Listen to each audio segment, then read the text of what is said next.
একটা ভিডিও লই আচ্ছা, তাহলে আজকে আমাদের ব্যবহারিক এক অবতল দর্পণ ব্যবহার করে প্রতিবিম্ব সৃষ্টি ও প্রদর্শন। ঠিক আছে? উদ্দেশ্য ল্যাবরেটরিতে অবতল দর্পণ ব্যবহার এবং বাস্তব প্রতিবিম্ব সৃষ্টি করা।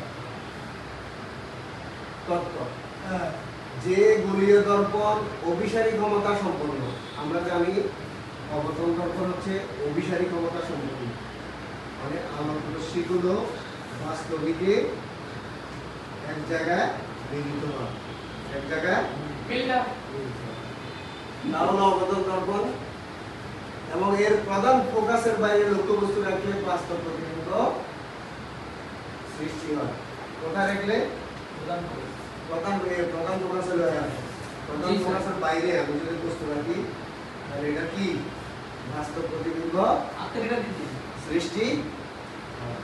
যন্ত্রপাতি একটি অবতল দর্পণ, সাধারণ দর্পণ দ্বারা একটা অবতল দর্পণ। কাজের দ্বারা আছে প্রতিবিম্বের বৈশিষ্ট্য সতর্কতা আলোচনা। দেখি কাজের দ্বারাটা ইয়েটা কার কাছে?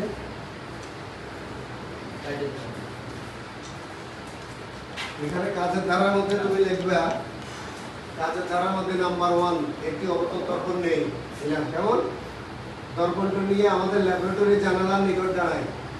আমাদের যে ল্যাবরেটরি জানালার নিকট আমরা কি করব? দাঁড়াই। এবার দর্পণটিকে বাইরের কোনো দৃশ্য, যেমন গাছপালা, দালান ইত্যাদি কেন্দ্রিত করি। ধরো এখান থেকে আমি যদি আমার দর্পণটা এখানে কিনে আনি, ধরো একটা গাছ দালান আমি দর্পণটা, ঠিক আছে? দর্পণটিকে ডানে বামে নাড়াচাড়া করে আমাদের খুব নিকটবর্তী মসৃণ ওই দৃশ্যের প্রতিবিম্ব তৈরি করি। এখানে ডানে নিলাম, বাঁয়ে নিলাম, ওটা প্রস্তুতপূর্ণ তৈরি করি। প্রতিবিম্বকে স্পষ্ট করার জন্য দর্পণটিকে দেয়ালকে সামনে অথবা পিছনে সরাই। দর্পণটাকে আমাদের প্রতিবিম্ব স্পষ্ট হওয়ার জন্য দর্পণটা জানালার কাছে নিলাম, বা একটু কি দূরে সরাই। কোনো একটি নির্দিষ্ট দূরত্বে আমি বস্তুর স্পষ্ট প্রতিবিম্ব দেয়ালে দেখতে পাবো। এভাবে দূরের বস্তুর